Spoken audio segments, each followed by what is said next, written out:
नमस्कार दोस्तों, आप सभी का स्वागत है राउजिंग स्टोरी क्लब में। यहाँ हम केवल कहानियां नहीं सुनाते, यहाँ हम उन पात्रों को समझने की कोशिश करते हैं जिन्हें इतिहास और ग्रंथों में अक्सर केवल अच्छे या बुरे के रूप में देख लिया जाता है।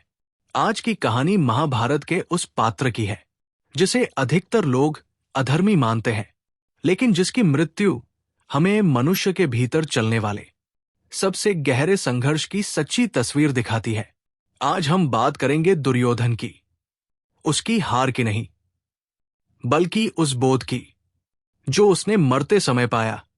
कहानी शुरू करने से पहले, अगर आपको ऐसी कहानियां पसंद है जो तथ्य और अर्थ दोनों के साथ कही जाती है, तो वीडियो को लाइक कीजिए, इसे अपने दोस्तों के साथ शेयर कीजिए और राउजिंग स्टोरी क्लब को सब्सक्राइब करना न भूलिए।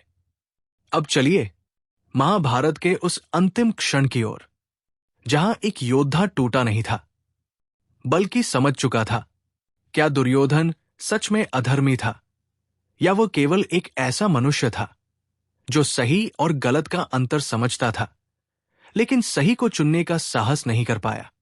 महाभारत में दुर्योधन की मृत्यु को अक्सर केवल एक खलनायक की हार के रूप में देखा जाता है, लेकिन यदि हम ग्रंथों को ध्यान से पढ़ें तो ये कहानी कहीं अधिक गहरी और कहीं अधिक मानवीय दिखाई देती है।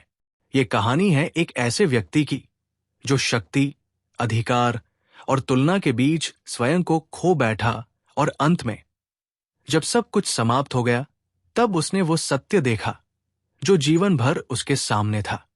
दुर्योधन का जन्म अंधे राजा धृतराष्ट्र के पुत्र के रूप में हुआ। बचपन से ही उसके मन में एक गहरी असुरक्षा थी।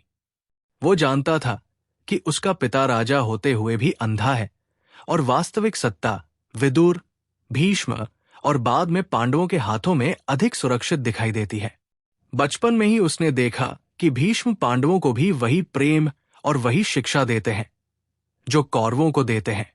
यही समानता दुर्योधन के मन में ईर्ष्या का पहला बीज बनी। भीम की शारीरिक शक्ति, अर्जुन की धनुर्विद्या और युधिष्ठिर का नैतिक बल, ये सब दुर्योधन को भीतर ही भीतर कचोटते थे।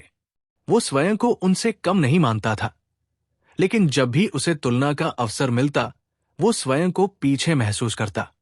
ये भावना धीरे धीरे अहंकार में बदलती चली गई।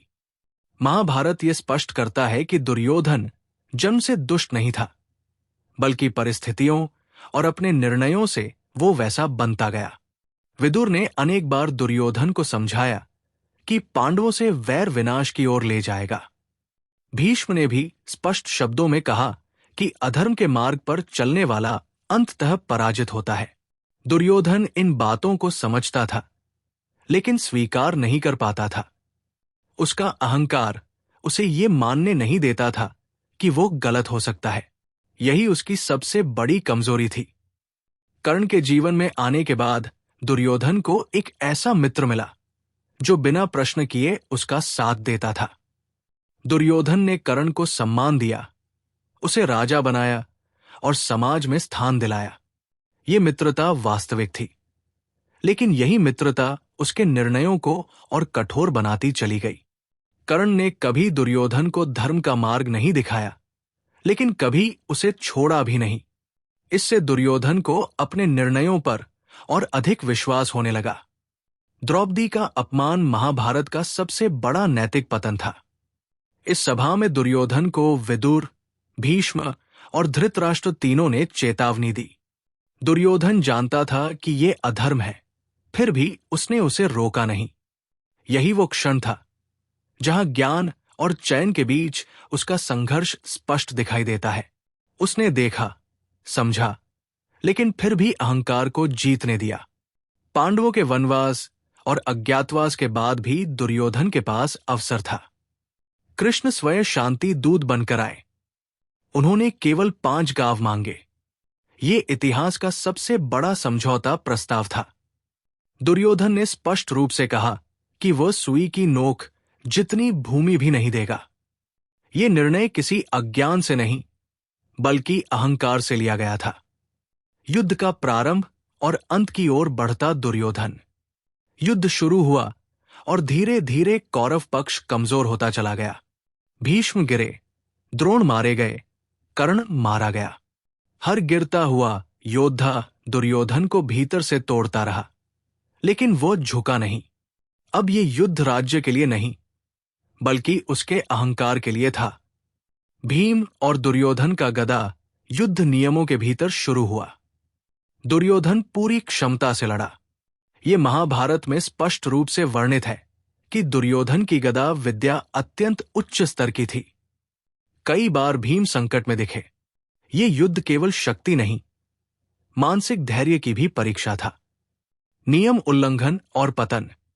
अंत में भीम ने दुर्योधन की जांघ पर प्रहार किया। ये नियमों के विरुद्ध था। दुर्योधन भूमि पर गिर पड़ा। उसका शरीर टूट चुका था, लेकिन उसका मन शांत था। वो जानता था कि उसका अंत आ चुका है। कृष्ण का आगमन और मौन। श्री कृष्ण दुर्योधन के पास आए। ग्रंथ संवाद नहीं बताते, लेकिन ये संकेत देते हैं कि दुर्योधन ने अपने कर्मों का बचाव किया। उसने कहा कि उसने वही किया जो उसके स्वभाव के अनुसार था। ये स्वीकारोक्ति पश्चाताप नहीं थी, बल्कि आत्मस्वीकृति थी। बोध का क्षण। दुर्योधन ये समझ चुका था कि उसकी हार किसी एक व्यक्ति के कारण नहीं हुई, न पांडव, न कृष्ण, न भीम।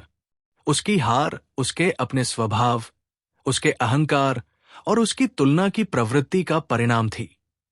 ये बोध शब्दों में नहीं, मौन में था। स्वर्गारोहण पर्व में वर्णित है कि युधिष्ठिर ने स्वर्ग में दुर्योधन को देखा। देवताओं ने बताया कि उसने क्षत्रिय धर्म का पालन किया, कभी पीठ नहीं दिखाई और युद्ध भूमि नहीं छोड़ी, इसलिए उसे स्वर्ग प्राप्त हुआ। महाभारत हमें यह नहीं सिखाता कि दुर्योधन निर्दोष था। यह भी नहीं सिखाता कि वो केवल अधर्मी था। यह हमें यह सिखाता है कि मनुष्य जटिल होता है। ज्ञान होना सरल है, लेकिन सही को चुनना कठिन। दुर्योधन जानता था, लेकिन चुन नहीं पाया। दुर्योधन की मृत्यु हमें यह सिखाती है कि सबसे बड़ा युद्ध बाहर नहीं, भीतर लड़ा जाता है। जो व्यक्ति अपने भीतर के अहंकार को नहीं जीत पाता, वो अंत में सब कुछ हार जाता है, चाहे वो कितना ही शक्तिशाली क्यों न हो। अगर आपको महाभारत की ऐसी कहानियां पसंद है जो केवल पात्रों को जज नहीं करती, बल्कि उन्हें समझने का अवसर देती है, तो राउजिंग स्टोरी क्लब से जुड़िए। यहां कहानियां उत्तेजना नहीं, समझ पैदा करती है। दोस्तों, दुर्योधन की कहानी यही समाप्त नहीं होती। वो हमारे भीतर भी जारी रहती है। ये कहानी हमें ये नहीं सिखाती कि कौन सही था और कौन गलत। ये हमें ये सिखाती है कि सही को जानना आसान है, लेकिन सही को चुनना सबसे कठिन। दुर्योधन की मृत्यु हमें याद दिलाती है कि सबसे बड़ा युद्ध बाहर नहीं, अपने भीतर लड़ा जाता है। और जो व्यक्ति अपने भीतर के अहंकार और तुलना को नहीं जीत पाता, वो जीवन के सबसे महत्वपूर्ण युद्ध में हार जाता है। अगर आपको ये कहानी सोचने पर मजबूर कर गई हो, अगर इसने आपको महाभारत को एक नई दृष्टि से देखने का अवसर दिया हो, तो वीडियो को लाइक जरूर कीजिए, इसे शेयर कीजिए, ताकि और लोग भी कहानियों के पीछे छिपे अर्थ को समझ सकें। और अगर आपने अभी तक राउजिंग स्टोरी क्लब को सब्सक्राइब नहीं किया है, तो अभी सब्सक्राइब कीजिए, क्योंकि यहां कहानियां केवल सुनाई नहीं जाती, यहां आत्मचिंतन कराया जाता है। मिलते हैं अगली कहानी में। नमस्कार।